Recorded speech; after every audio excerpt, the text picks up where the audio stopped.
রাস্তাটা হচ্ছে এরকম, একেবারেই শান্তশিষ্ট, মানুষের তেমন একটা আনাগোনা নাই, গাড়িও তেমন চলে নাই রোডে। আর এই হচ্ছে ভিউটা। যাচ্ছিলাম, বাট প্রকৃতির সৌন্দর্য দেখে কেন যেন আটকে গেলাম।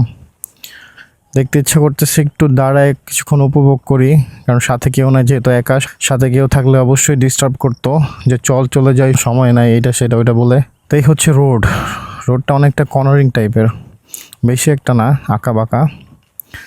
তবে রাইড করে খুব বেশি একটা মজা পাচ্ছিলাম, কারণ হচ্ছে রোডটা একেবারে ক্লিয়ার, তো তেমন একটা মানে যায় ঝামেলা নাই। তার মধ্যে হালকা বৃষ্টি হচ্ছে গুড়ি গুড়ি, এর মধ্যে হচ্ছে রৌদ্র আকাশে পিছন থেকে, আর এই পাশটা একটু অন্ধকার আছে, কারণ এদিক দিয়ে হইতে পারে বৃষ্টি হবে। আর কি বলবো, এখান থেকে আরও 8 কিলোমিটার বাকি আছে। তো যাই, দেখি 8 কিলোমিটার পরে যে কি দেখতে পাই, আপনাদেরকেও দেখাই, আপনারাও দেখেন। যারা গেছেন তারা তো জানেন, বাট এরকম অনেক আছে যে এখনও জানে না। সো চলেন যাওয়া যাক। গাইজ, যেটা বলতেছিলাম যে রোদ ওঠার পর এই প্রকৃতির সৌন্দর্য আর কতটা সুন্দর লাগবে দেখতে। রোদ অলমোস্ট উঠে গেছে, আর একটুখানি বাকি আছে, just wait for a minute. So এই যে এখন হচ্ছে বিকাল টাইম, এর মধ্যে হচ্ছে এই রাস্তাটা হচ্ছে এই রাস্তাটার পাশে, রাস্তাটা অনেক সুন্দর, এই জিনিসটা খুব সুন্দর লাগতেছে আমার। এই ভিউটা আমার ইচ্ছা করতেছে আমি এখানে বসি, ওখানে একটা নৌকা আছে, ইচ্ছা করতেছে ওই নৌকা দিয়ে আমি কিছুক্ষণ এখানে ঘুরি, ওই পাশে যাই, এই পাশে যাই। তবে কেউ নাই, নৌকাতেও কেউ নাই, এখানেও কেউ নাই, আমার সাথেও কেউ নাই। তো এই হচ্ছে যে সৌন্দর্য, এই সৌন্দর্যের মাঝে হচ্ছে আমি একটু অ্যাড করে দিলাম, আমি আমার ফিল্টারটা লাগাই ফেললাম। এখন ফিল্টারটা লাগানোর পর একটু সৌন্দর্যটা আপনারা এখন বুঝতে পারবেন। রোদ আবার চলে গেছে, যেহেতু মেঘ আসতেছে, মেঘ চলে যাচ্ছে এই জন্য। তো এই হচ্ছে প্রকৃতির সৌন্দর্য, যার জন্য আমি এখানে অনেকক্ষণ ধরেই দাঁড়াইছিলাম বা দাঁড়ায় আছি। যেতে ইচ্ছা করতেছে না, তবে সন্ধ্যা হয়ে যাবে। আমি এদিকে রাস্তাঘাট চিনি না তেমন একটা, তবে সন্ধ্যা হয়ে গেলে আমার জন্য বিপদ। আর মোটামুটি আমি 10 কিলোমিটার দূরে চলে আসছি আমার টিম মেম্বারদের রেখে। তো 10 কিলোমিটার মোটামুটি ভালো একটা দূরত্ব। এখন আবার 10 কিলোমিটার আমার ওইখানে যাইতে হবে সোজা, ওইখানে যেয়ে আবার বামে একটা রোড আসবে, তারপর আমি হচ্ছে বামে চলে যাব। তো আমার ইচ্ছা করতেছে আমি এখানে পড়ে থাকি, কিন্তু ঢাকায় সব কিছু, তারপর হচ্ছে ফ্যামিলি, সবাইকে নিয়ে ওখানে থাকা হয়। সো চাইলে থাকা যায় না, যতই মন চাক না কেন যে এখানে বসে থাকি, এখানেই থেকে যাই, বাট অনেক পিছু টান আছে।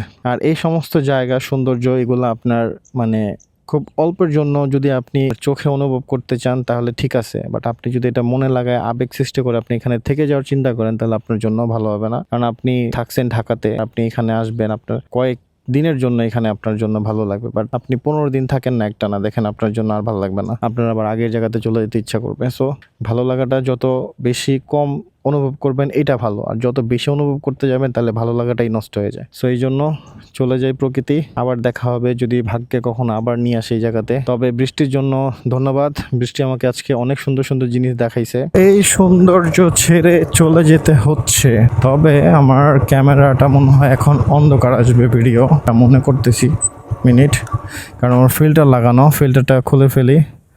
হ্যাঁ, এই হচ্ছে প্রকৃতির আরেকটা সৌন্দর্য যেটা আমি অনুভব করে যাচ্ছিলাম। এই হচ্ছে আমার ডেস্টিনেশন, তো এই হচ্ছে আমার কাঙ্ক্ষিত রাস্তা। যাই তাহলে আমি আমার টিম মেম্বারদের কাছে, ওদের রেখে আমি অনেক সৌন্দর্য অনুভব করে ফেলছি। এগুলো আবার ভিডিও দেখলে আমারই সাথে আবার গ্যাঞ্জাম শুরু করে দিবে। তো আমি ভুল পথে চলে আসার কারণে আমি এমন কিছু দৃশ্য দেখতে পারলাম, না হলে দেখা পসিবল হতো না। এই জায়গাটাও সুন্দর, নৌকাগুলো হচ্ছে আপনার মেরামত করার জন্য এখানে নিয়ে আসা হয়। আর এই পাশে হচ্ছে গ্রাম্য পরিবেশ, পুরোপুরি গ্রামের 100% ভাইব নিতে হলে আপনাকে এই জায়গাতে আসতে হবে। এই জায়গাতে না, বাংলাদেশের আরো অনেক জায়গা আছে, তবে এটা ফর দ্য ফার্স্ট টাইম আমি আসলাম। আমি অজানা একটা রাস্তায় ঢুকে গেছি, 10 কিলোমিটার অলমোস্ট পাড়ি দিয়ে ফেলছি। 10টা কিলোমিটার কম কথা না, কারণ কেউই কমিউনিকেটরে কানেক্টেড ছিলাম না, যেহেতু আমরা এদিকে একটা ট্যুর প্ল্যান করে আসছি। সো আমার একটা ছোট কাজ ছিল, এই জন্য আমি সবাইকে বলছি যে তোমরা যেতে থাকো, আমি আসতেছি। ওই জায়গাগুলোও সুন্দর, নাইস, প্রতিটা ভিউ অনেক সুন্দর, মাশাল্লাহ মাশাল্লাহ মাশাল্লাহ।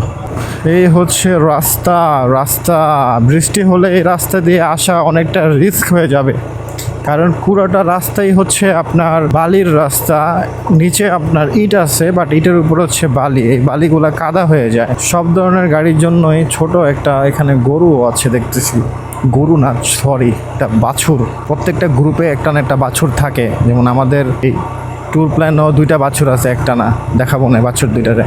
Wow nice. Nice nice. এখানে আমি দাঁড়াবো অবশ্যই, অবশ্যই এখানে দাঁড়াবো। কেন দাঁড়াবো? কারণ হচ্ছে দেখে নেন, দাঁড়ানোর কথা চিন্তা করলাম একমাত্র এই যে দেখেন আবার রোদ চলে গেছে। যেতে পারবে না? হ্যাঁ যেতে পারবে।